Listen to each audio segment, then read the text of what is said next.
Саламатсыздарбы, урматтуу көрүүчүлөр, биз Spotlight маектер түрмөгүнүн алкагында иликтөөчү журналисттер менен баарлашууну улантабыз. Эске салсак, Spotlight бул америкалык белгилүү тасма, ал чыныгы окуянын негизинде тартылган болчу. Сюжетке ылайык, Boston Snob басылмасынын журналисттери чиркөөдөгү кылмыштын бетин ачкан болчу. Бул тасма коомдо чоң резонанс жаратып, кийин актерлор Оскар сыйлыгына татыган.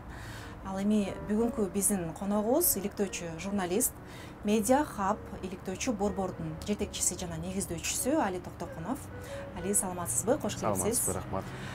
Жакында эле мынакей Орто Азия өлкөлөрүнүн арасында болгон журналисттер арасындагы сынактан биринчиликти сиздин командаңыз түшүнүү мезгили аттуу номинацияда биринчиликти илип кетти. Куттуктайм. Чоң рахмат. Ушундай сыйлык күтүүсүз болдубу же болбосо күткөн белиңиздер? Ошол сезимдер тууралуу айта кетсеңиз.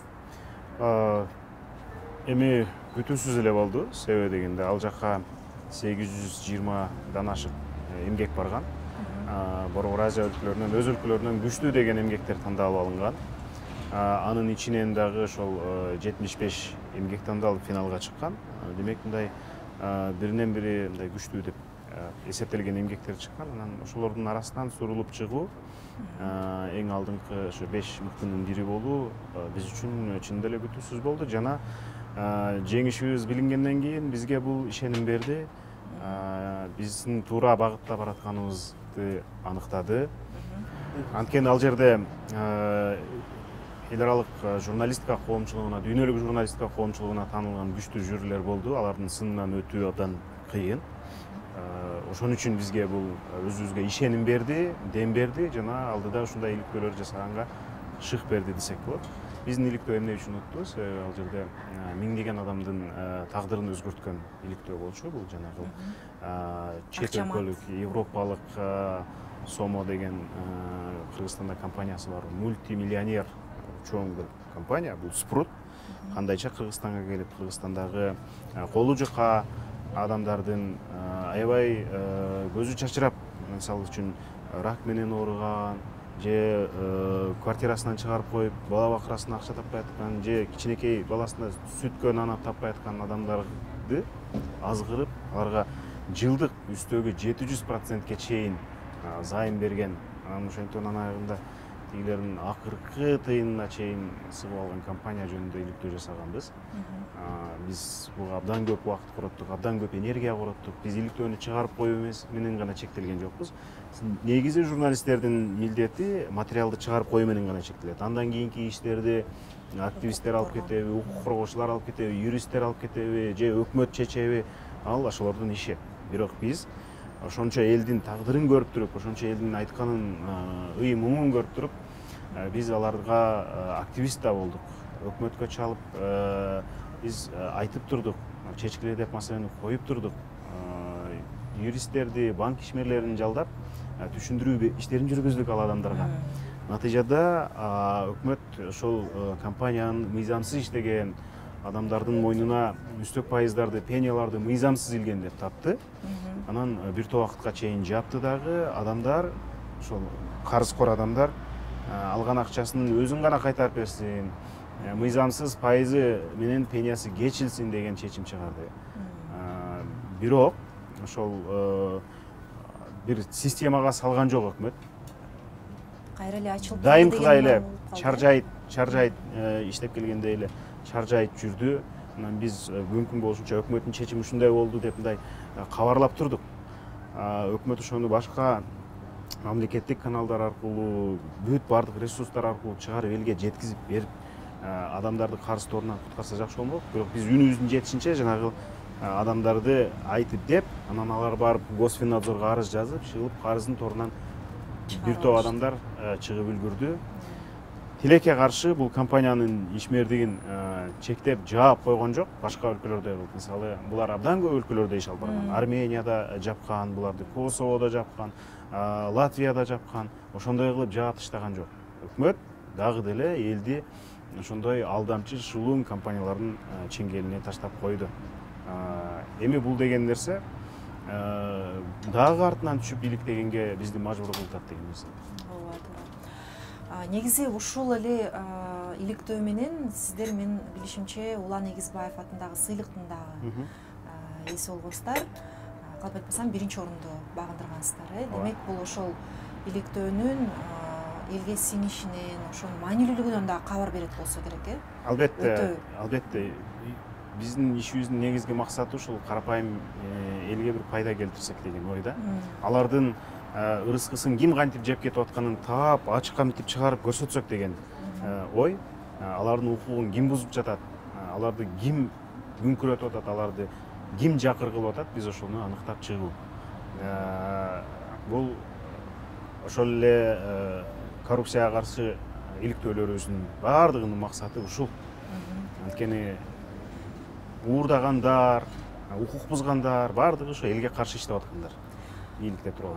Ооба, бирок сиз негизи буга чейин дагы ошол бажыдагы коррупция чоң иликтөөнү Азаттык клуб ОССРП менен биргеликте жасагансыздар.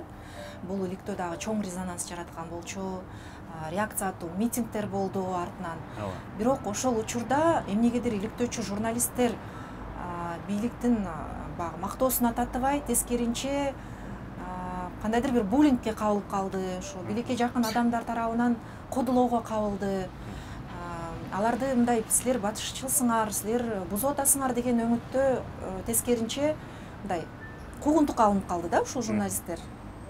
Мен бир 2000-жылдардан баштап эле ошо Кыргызстандын коомдук турмушуна аябай тыкыр көз салып келем да. Президенттер эмне деп атат, белгилүү саясатчылар эмне деп атат, коомдук ишмерлер эмне деп атат депчи. Ошондон бери эле президенттер жаңы бийликке келгенде урматтуу журналисттер, силер биздин көзүбүзсүңөр, силер биздин кулагыбызсыңар, чындыкты бетке тартынбай айткыла деп бийликке жаңы киришип атканда айтып келишет. Анан биз сөзсүз түрдө айтабыз, жашырбайбыз. Анан бирок алар бийликтин кыныгын алып, кызуусуна киргенден кийин ошол коррупционерлер менен дос болуп кетеби же өздөрү коррупционерге айланабы айтор. Ачык айтып, чындыкты айтып чыккан журналисттерди ар кандай оозго алгыс жаман нерселер менен элге жаман көрсөтүп башташат. Бул эми естественный рефлекс. Анткени биз коррупционерди безге сайганда алар бизди жамандаткандан башка эч кандай айласы жок. Себеби дегенде биз уурдабасак, биз бирөөнүн укугун бузбасак, бизди каралаткандан башка айласы калбай калат. Анан каралатканга аларга да акча бар, ресурс бар, башка мындай бир өздөрүнүн кол бала журналисттер аркылуу каралатышат, ар кандай сөздөрдү жабыштырышат. Бул бийликке Ярлыктарды илишет, ярлыктарды илишет. Бул бийликке жакын адамдар эл душманы, бузуку, тиги бу деген чоң сөздөрдү жазышат. Бул мен үчүн могул сөздөр абдан оор сөздөр. Мен үчүн эмес, бул негизи оор айыптар да. Бирок мен үчүн камгактай дагы бул айыптоолордун камгактай дагы таасири болбой калды, күчү болбой калды. Себеби дегенде ушунчалык жеңил айтышат, ушунчалык негизсиз айтышат. Анан күлүп коем просто. Себеби дегенде булар ушуну менен кыйраттык, кыжырына тийдик, настроениясын түшүрдүк деп ойлошот болуш керек. Бирок булар муну менен ким мага ошентип жаза турган болсо, ошол бийликтин фейки, же коррупционердин фейки, же коррупционердин таманын жалаган бир бечара деп түшүнөм да. Башка эч нерсе жок.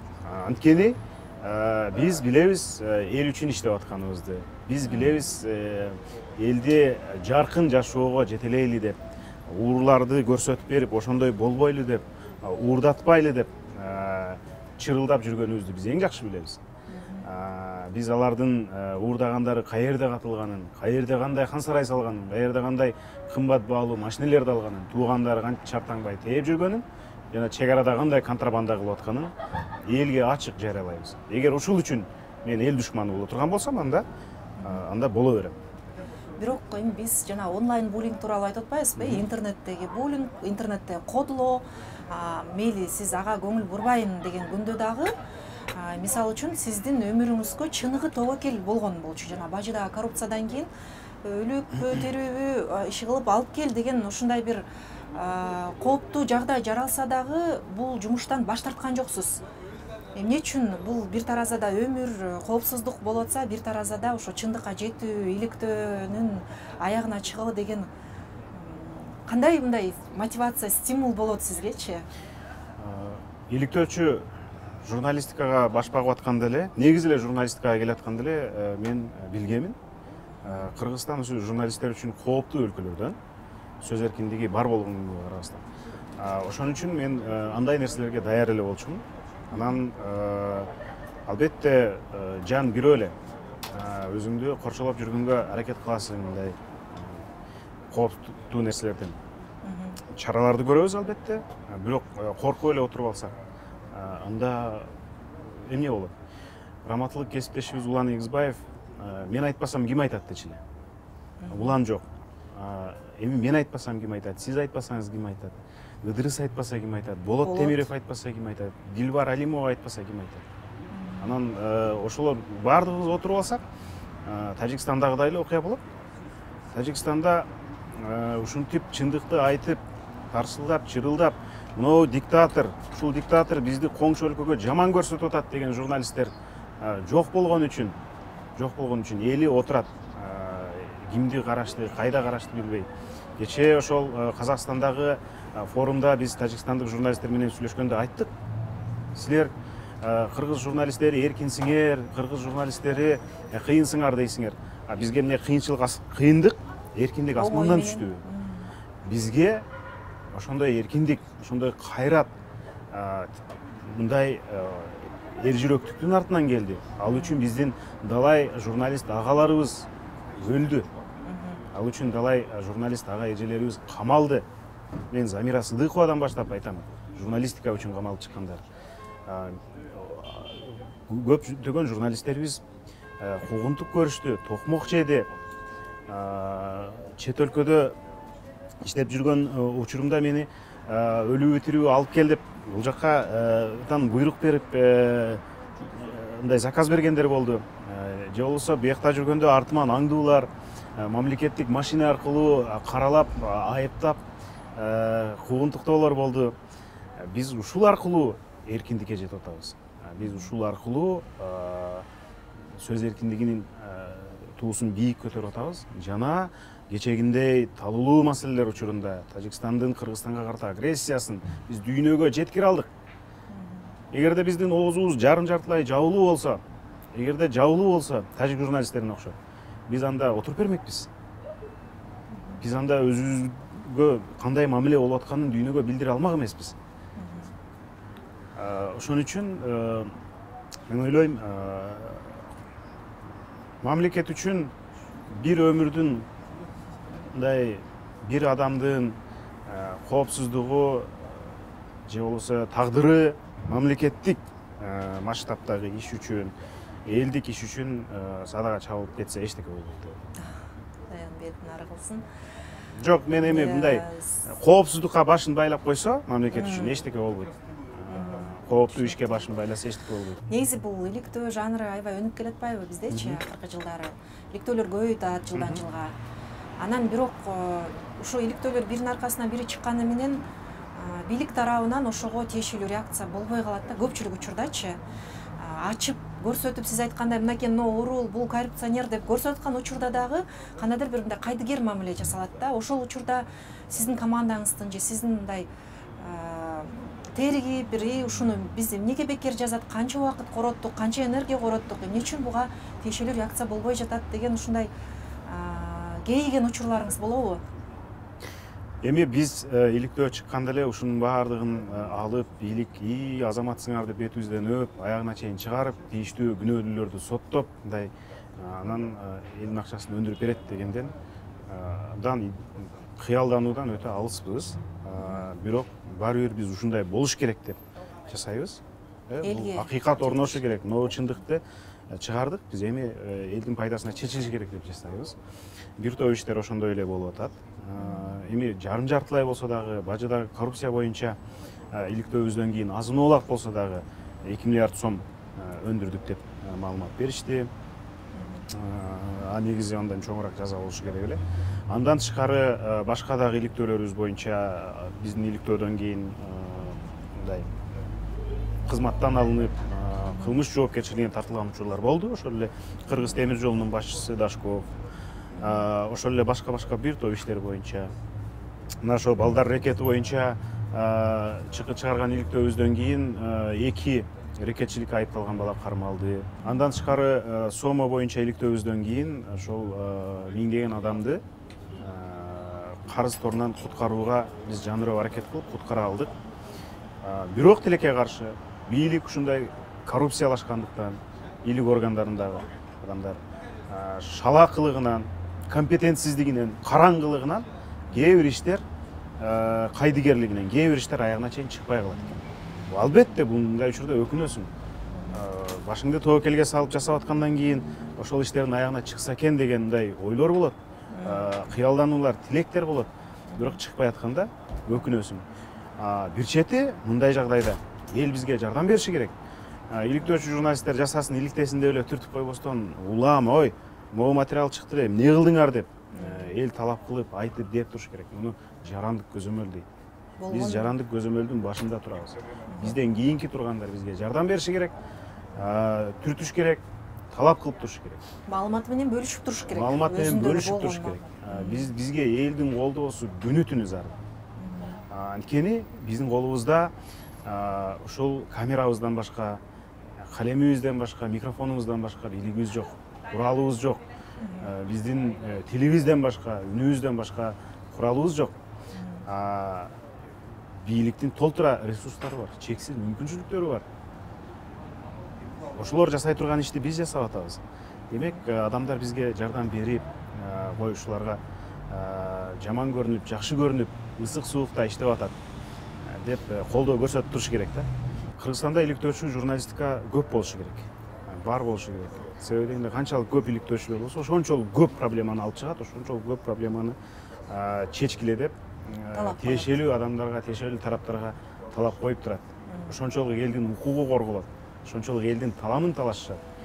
Иликтөөчү журналистиканын ушундай деңгээлге чыгышына түздөн түз маркум кесиптешим Улан Эгизбаевдин салымы бар. Себеби дегенде ал өз жүзү менен чыгып, проблеманы өзү бар көрсөтүп берип, айтып чыгарды. Анан иликтөөчү журналистика аркылуу маселе чечсе болот экен, кадыр барк топтосо болот экен деп журналисттерге посыл берди да. Ошон үчүн прецедент түздү. Ошон үчүн буга чейин деле, Уланга чейин деле иликтөөлөр чыгып жүргөн, бирок канчалык резонанс болгон эмес. Андан тышкары соц медианын, интернеттин кеңири таралышы ошол доорго туш келди. Анан бизге мындай жакшы шарт түзүлдү. Андан кийин биз чыктык, биз эл аралык чөйрө менен, дүйнөлүк стандартта иштеген журналисттер менен байланыштык. Мындай фактыларды таап чыгып, эгерде кылмыш кылган болсо бир коррупционер, качалгыс кылып кармай турган фактыларды таап чыгып көрсөтө алдык, тажрыйба арттырдык. Анан бара-бара иликтөөчү журналисттердин тажрыйбасы артты. Мындай каныкты. Ошентип азыр акырындап көбөйүп келатабыз. Дагы көбөйөт буюрса, себеби дегенде биз Медиа Хаб жылда тренинг өткөрүп, жаш журналисттерди тарбиялап чыгарып атабыз. Эми бардыгы эле иликтөөчү болуп кетпейт, бирок арасынан сөзсүз түрдө 2ден 3төн 4төнү сурулуп чыгат. Негизи ошо иликтөөчү журналист болуш үчүн кандайдыр бир ошо темпераменти ошого туура келиши керек, кайсы бир касиеттер болуш керек да, адамдын. Себеби эми каалоосу болуш керек деген. Биринчиден каалоо болуш керек. Экинчиден билим болуш керек. Бир нерсени мындай карап, талдап, тактап дегендейчи. Анан эмгек керек. Бул абдан энергозатраттуу. Энергияны көп талап кылган жумуш иликтөө деген. Айлап, кээде жумалап убакыт кетет. Анан могун иликте деп көп жазышат да магачы адамдарчы. Анан күнүнө бир азы 5, көбү 10дон кат алып турам. Ошонун 10 кат келген болсо 4төө могул теманы иликте деп мындай тапшырма иретинде келет да. Буйрутма. Бирок жаппай келиңиз деп эле иликтей албайбыз. Себеби дегенде фактылар керек. Фактылар керектен дагы мисалы үчүн бир жылда биз балким 10 теманы, балким 5 теманы, балким 16 теманы иликтей алышыбыз мүмкүн да. Биз адамбыз, эки колубуз, эки бутубуз, бир башыбыз бар. Ошон үчүн баардык адамдардын муктаждыктарын канааттандыра албайбыз. Ошон үчүн иликтөөчү журналисттер көп болсун деген ошондон. Иликтөөчү журналисттер көп болсо сүр болот. Сен уурдаба, уурдасаң баары бир таап алабыз. Андан көрө тазараак жаша деген маанини ошо турушу менен эле берип атпайбы? Болочок уурларга. Ооба, ошол эле учурда ошо иликтөө журналистикасына, иликтөөлөргө болгон суроо талап акыркы жылдары өскөнү кадимкидей байкалат. Башка жанрдагы материалга караганда иликтөө жаатындагы материалдар өтө көп окулат, көрүлөт дегендейчи. Демек, коомчулукта ошого жараша суроо талап да коюусуп атат. Сөзсүз.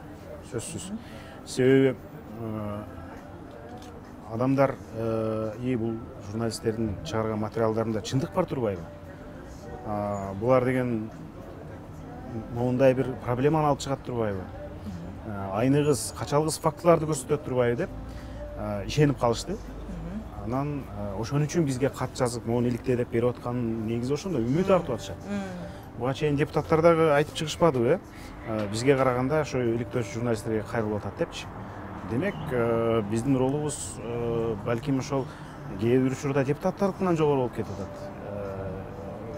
Ошол микрофонубуз депутаттардыкынан балким күчтүү болуп кетип атат кээ бир учурдачы. Мунун өзү жакшы нерсе. Чындап эле ошол элдин арасында мындай колдоо, элдин арасында ишеним күчөп барат. Анан мага мындай деп жазышат эле да. Ушу бул маселени чечкенге бир проблема бар деп коелу. Ушу проблеманы чечкен менин колуман келбейт да, мен эмне кыла алмак элем, мен проблема бар да, эми бирок эми мейличи, эми баягы макул болуп жашай береличи, ошол проблеманы көз жумуп коелу. Көз жумуп кое береличи депчи. Бирок жанагы иликтөөлөр чыгып күч алганда адамдар жок дегенде мен бир лайк менен, бир комментарий менен, бир бөлүшүп коюу менен, досторума WhatsApp'тан таратып коюу менен да колдой алат турбаймынбы деген ой пайда болду да. Мен дайыма айтам көрөрмандарга, өзүмдүн көрөрмандарыма, силер жок дегенде биздин иликтөөнү көрүп коюу менен жардам бере аласыңар. Канчалык көрсөңөр, YouTube'дун же башканын алгоритми ошончолук элге таратат. Көп адам көрсө, көп адамга тарата берет да алгоритм. Бөлүшсөңөр, андан сонун, жылуу пикир айтсаңар, мындан сонун, комментарий жазсаңар, андан сонун, жанагы интип могу теманы иликте, мындай фактылар бар деп жазсаңар, андан сонун. Анан эң негизгиси иликтөөчү журналисттерди түрдүү платформалардан акчалай колдосоңор, бул колдоонун жакшысы. Себеби дегенде биз материал топтош үчүн, аны чыгарыш үчүн көп каржы коротобуз, ар бери басабыз. Ошого бизге жана журналистиканы колдогон фонддорго караганда элден колдоо болсо өтө сонун болмок. Биз ошондой аң сезимге жетишибиз керек да. Жетишип келатабыз акырында. Жетишип келатабыз. Азыркы учурда сиздерде андай жок болсо керек, Patreon, Бар, бизде Patreon бар. Бул жерге чыгарып койсоңуз болот. Балким колдогусу келгендер колдоп койсо абдан сонун болот. Бизге $1, $1,5 жогору $50 чейин, андан жогору ай сайын колдоо көрсөтүп тура алышат. Антип колдоо көрсөткөн жөнөкөй жарандарыбыз бар. Мен мүмкүнчүлүктөн пайдаланып аларга зор рахматымды айткым келет. Силер биз менен тең катар эле элге пайда келтирип атасыңар деп айткым келет. Себебинде биз ал каражатты алабыз, командировкага колдонобуз, ал каражатты алабыз, жетишинче офистин арендасын төлөйбүз, жетишинче журналисттердин айлыгын төлөйбүз. Албетте мындай азырынча аз сумма, балким журналисттерге мындай кошумча акча беребиз дегендейчи. Бирок биз көбөйөт деген үмүттөбүз. Анткени биз өзүбүздүн кызыкчылыгыбыз үчүн, өзүбүздүн бизнесибиз үчүн иштеп аткан жокпуз. Баардык маселелер ушу эл үчүн иштеп атабыз. Бизде Кыргызстанда элдин мүлкүн жегендер аз болсо экен, элдин ырыскысын талагандар аз болсо экен, укугун бузгандар аз болсо экен, ушинтип жанагы арам ойлуулардын жолун кесип турса экен журналистика менен деген ойдобуз да. Анан ушул ишибизди колдоп беришсе, Patreon аркылуу, Элсо, Менбанкты, анда биз менен алар шериктеш, дос болушат. Негизи биз ушундай аң сезимди калыптансак жакшы болот. Жакшы, сапаттуу контент жасоо бул чоң энергияны, чоң күчтү, көп убакытты талап кылат. Анан сапаттуу контент ошончо каражатты дагы талап кылат дегенчи. Ал эми сапатсыз жанагындай тез көр, шок, батыраак өчүр электе көрүп кал деген контентке мындай көп деле каражат сарпталбайт да. Албетте алдың берип койдуң. Аны жазып ошентип берип коет. Эми эл аны да көрдү, андан да тажап, ошондой маалыматтарды кирбей деле калган азайып баратат. Анын көрүүчүлөр азайып баратат. Мен сизге ишенимдүү айта алам. Дайыма мониторинг кылып турам, ошондой тез көр, шок, өчүрүп салат, анан ыйлап жиберди, анан кийин бул жерин бирдемке кылып ийди дегендерчи. Же баш темасы ичиндеги сюжетке туура келбеген учурлар. Анан бир кишинин сүрөтүн коет да, көзүнөн жаш тагызып коет да, монтаж мененчи, ошол сыяктуу. Эми адамдар алдана берип, эми ичин ачсаң антип ыйлаган жери жок. Сынчыл карап калды. Сынчыл карап калды. Акырындап медиа сабаттуулук адамдардын өсүп баратат. Анан бара-бара бизге ой баштады ошол адамдар. Ой, мыналар темасына эмнени жазса, сыртына эмне сүрөт койсо, ичинде ошону берет экен депчи. Кудай буйрса, биздин медиа хабтын бардык платформаларындагы бизге катталгандар 1,5 жыл болду ачылганыбызга. 500 миңге чамалады. Бул абдан жакшы көрсөткүч, бул элдин ишеними. Андан тышкары менин коллегаларымдын дагы подписчиктери өсүп атат, жасаган видеолордун жүздөр пайда болуп атат, көрүүлөрү көбөйүп атат. Жаңы жүздөр пайда болуп атат. Бул жанагы тез көр, шок антип койду, мынтип койдуларга ишенимдин азайып бизге көбөйүп баратканын белгиси. Ошол ишеним тууралуу дагы сиз кеп козгоп калдыңыз. Парламенттик шайлоодо Ата Мекен партиясы менен шайлоого аттандыңыз. Анан ошол шайлоого барып, кайра журналистикага келгенде аудиторияңыздын ишенимин жогото алган жоксузбу? Жок. Бул биздин алиге саясат керек турбайбы, кресло керек турбайбы деген сөздөр дагы болуп кеткен эле да ошол учурдачы. Анан сиздин абириңизге шек келтирген жокпу дейм да ошол нерсе. Мага кресло керек болсо, мен ошол 2019-жылдан баштап эле түшүп аткан сунуштардын бирин алып, ошондо эле чоң кызматтарга барып, бийлик менен жакшы жашпай деп тил табыша алмакмын.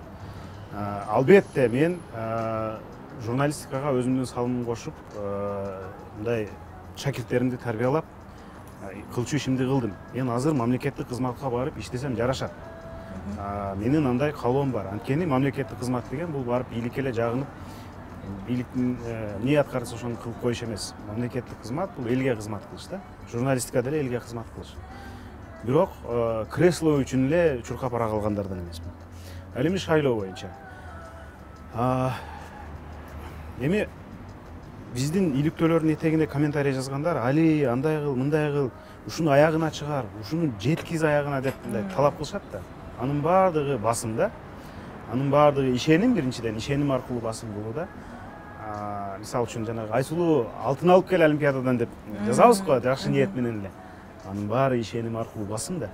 Ошол сыяктуу эле анан ойлоносуң да, элдер ушинтип ишеним кылып атса, мен болгону журналист болсом, менин бийлигим материалды жарыялап койгон жерден бүтүп атса, мен кантип аягына чыгарам?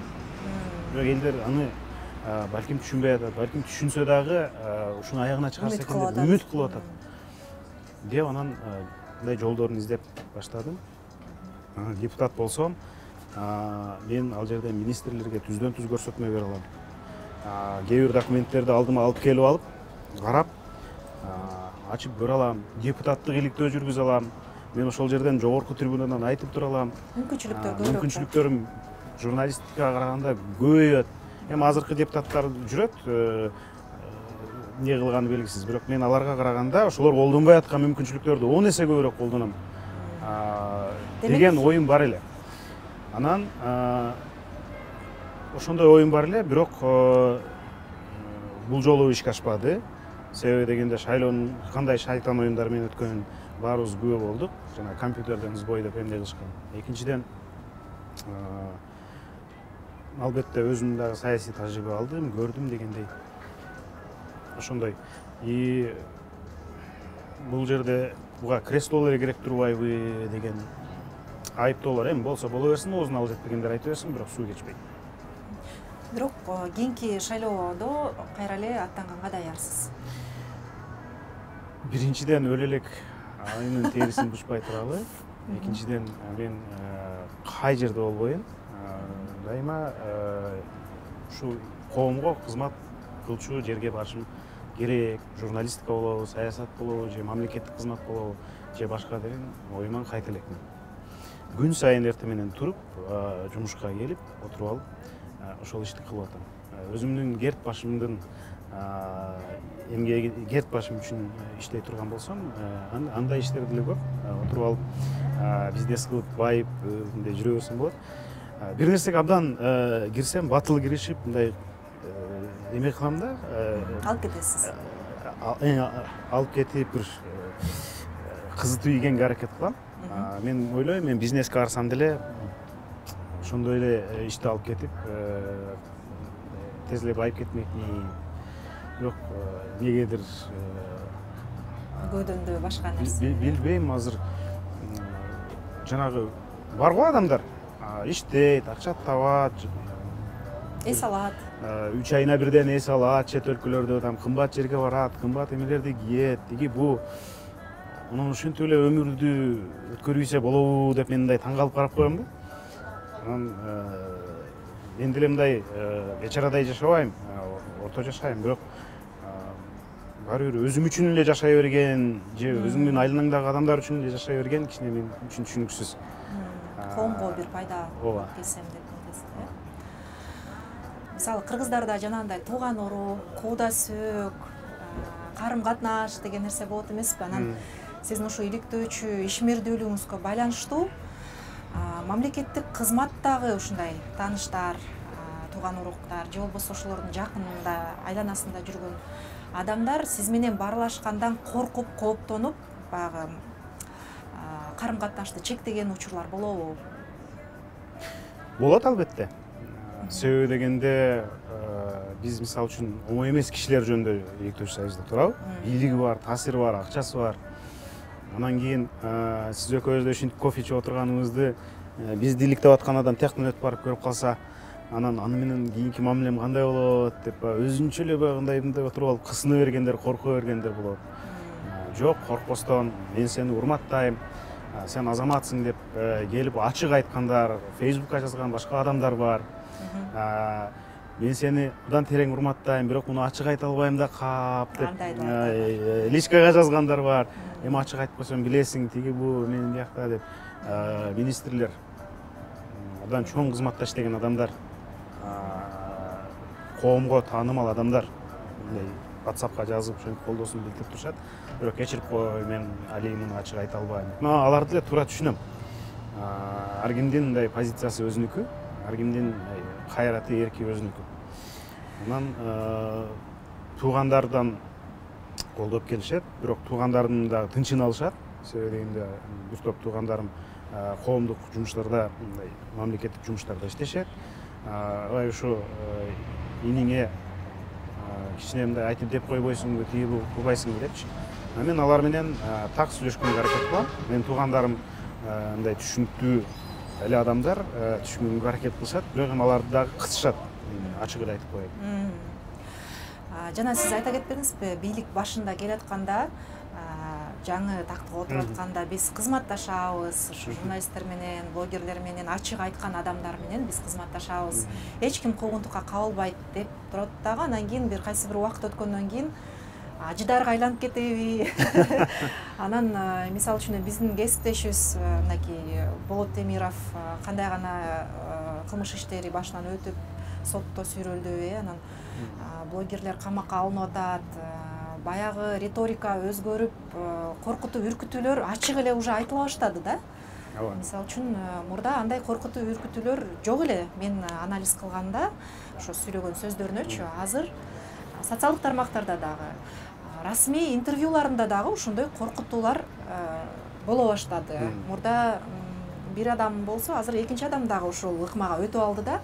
Анан ушундай жагдайда иштөө негизи эле бул сиз үчүн кандай? Мындай жагдайда иштөө жагымсыз, мындай жагдайда иштөө кооптуу, бирок биз ишибизди токтотпойбуз. Анткени кооптуу экен деп биз ишибизди токтотуп койсок, коомду ошондон нары Түркмөнстан тарапка көздөй түрткүсү келген аракеттер болуп кетет батыр. Боло баштайт. Ооба, андай күчтөр толтура эле.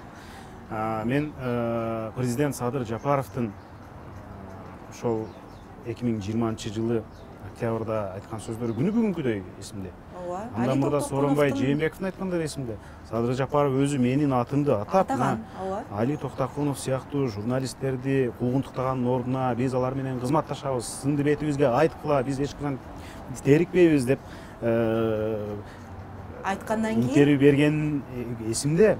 Андан кийин көп өтпөй эле кайра иликтөөчү журналист дегенде иликтегичи журналист болуп калды. Бул деген мындай йырлыктап, басмырлоонун дагы бир аракети деп эсептейбиз да.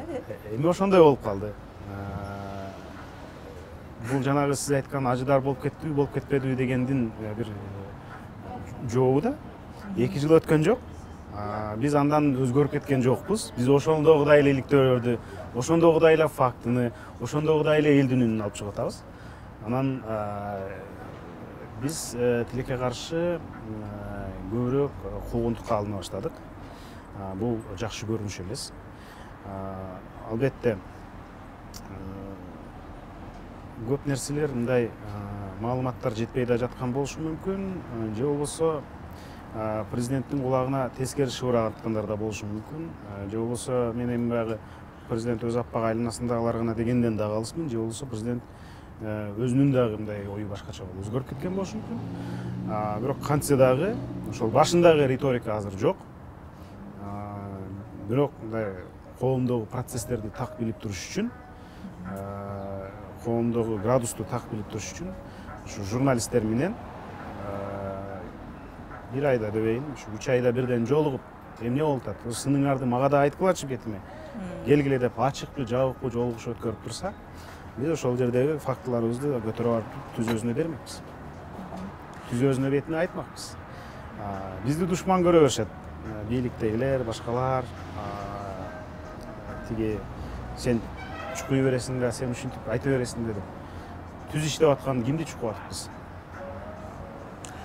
Түз иштеп аткан мындай демократияга кызмат кылып аткан, элдик бийликке кызмат кылып аткан, ак так иштеп атканга кимге мындай каршы болот? Доомат көрсөтүп атабыз. Андай жок, андай жок. Биз ошол эле эч нерсени ойлоп тапкан жерибиз жок. Элдин айтканын коомчулукка жеткизип, кайра бийликтин айтканын элге жеткизип, таразалап, анализдеп, мурда кандай айтты эле, азыр кандай айтты, кайсыл жеринде чындыкты сүйлөп атат, кайсыл жеринде калпты айтып атат. Болгону ошону эле берип коюп атабыз. Факт-чек кылып, иликтеп дегендейчи. Анан бул жерден чычалай турган нерсе жок. Эгерде мындай акылуу көйлөк менен иштеп карай турган болсо, тескерисинче сын кургак эмес болуп аткандан кийин, сын жок жерден айтылбай аткандан кийин мындай кабыл алып, салмактап карап көрүш керек. Тарыхтан сабак албаган нерсе дагы өкүндүрөт. Азыркы учурда биздин мурдагы экс-президентибиз дагы өзү айтып отурат. Ушу жарандык коомду уксам болмок, ушу журналисттерди уксам болмок. Эмне үчүн мен жанымда айланамдагы адамдарга ишендим деп бармагын эми жандоо кийик аттырат дейт. Айланасындагы адамдар бар болуп, ой шеф, сиз мощный эле кетип аттыңыз эле, сонун эле айттыңыз эле. Мына бузукулар эле ушинтип атат да, ушулар эле ушинтип кетип атат да, ушулар эле ойду өзгөртүп атат да деп түрдүү бал сөздөр менен кулагына гүл өстүрө берип позицияларын куруп жиберген учурлар да бар. Мен ошон үчүн айтып атпаймынбы? Ачуу болсо дагы, жаман көрсө дагы, ошо журналисттер болобу, иликтөөчү журналисттер болобу, активисттер болобу, 3 айда бирден чоң залга макул жабык эле жыйын өткөрсүн. Жабык өткөрүп туруп сөздөрүн угуп турса, ошол жерден да көп нерсени укмак. Албетте азыр мисалы президент болобу же анын айланасында жакын таасирдүү адамдар болобу, биз баарын көрүп турабыз, тиги бул деген ойлор болушу мүмкүн, бирок алар көрүп турган нерсени жанындагылар тескери жеткизип аткан болушу мүмкүн. Ой, мунун ушундай эмеси бар, бул тиги менен байланышып атат, ал муну менен байланышып атат, андай мындай депчи. Билбейм, иши кылып мен өзүмө бекем ишенем. Мен өзүм мурда кандай иштеп келатсам, журналист катары азыр ошондой иштеп келатам.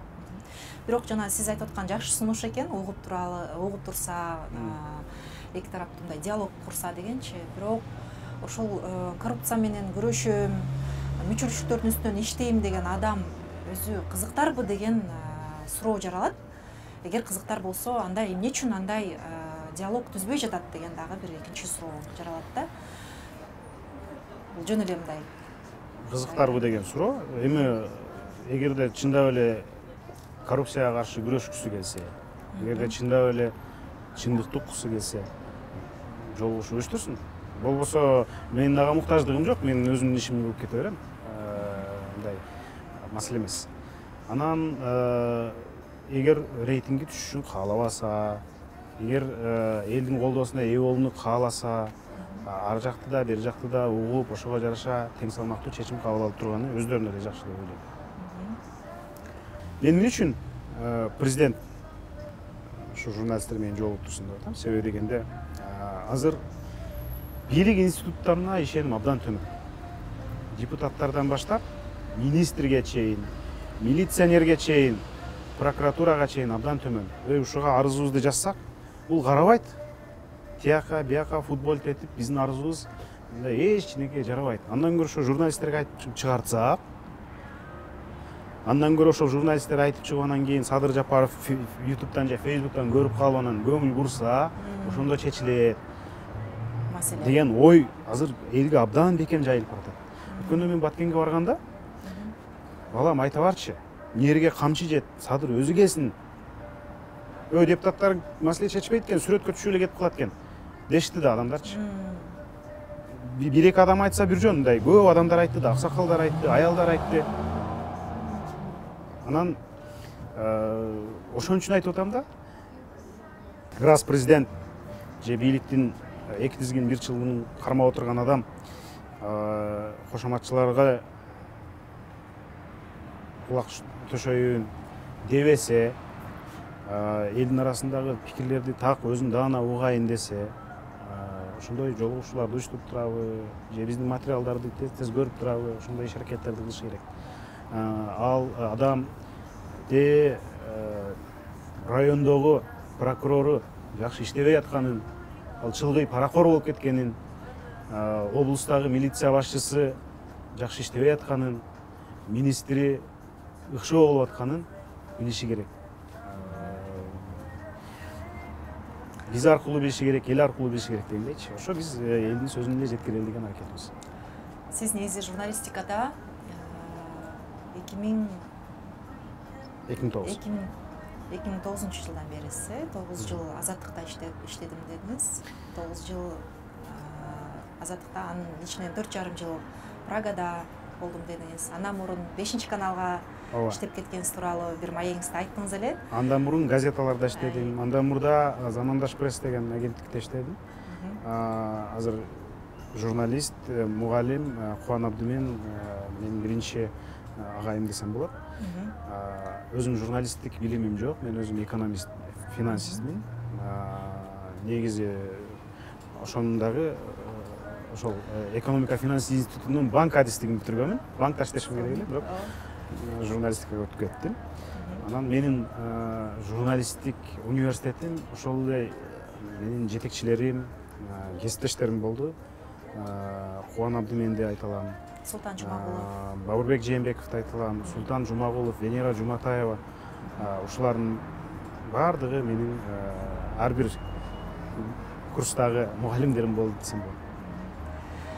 Мен сурайын дегеним ошол 2009 жылы жаңыдан журналистикага келген Али менен азыркы Алинин айырмачылыгы кандай? Мен журналистикага келгенде ушу элге маалымат жеткирсем экен, ошол маалыматым бир коомду жакшы жакка өзгөртсө экен деген ниет болгон башында. Мындай сонун кыял да, жакшы ниет. Ошол ниетим ошол бойдон, ошол энергиям ошол бойдон, ошол көздөгөн максатым ошол бойдон. Өзгөргөнүм, тажрыйба топтодум.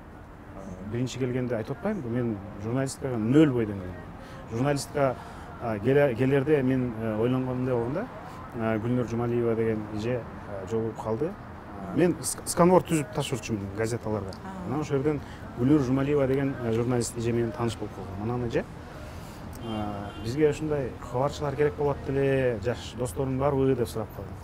Мен ойлонуп отуруп, кыргыз адабиятын мен мектепте жакшы окугам, мен деле барсам эмне болбосун, мындай жаза алам деген чечим менен келгем да, элестетиңиз. Мен адабиятты жакшы окугам деп эле кантип барып журналист болуп кетсин. Бирок мен ошентип баргам.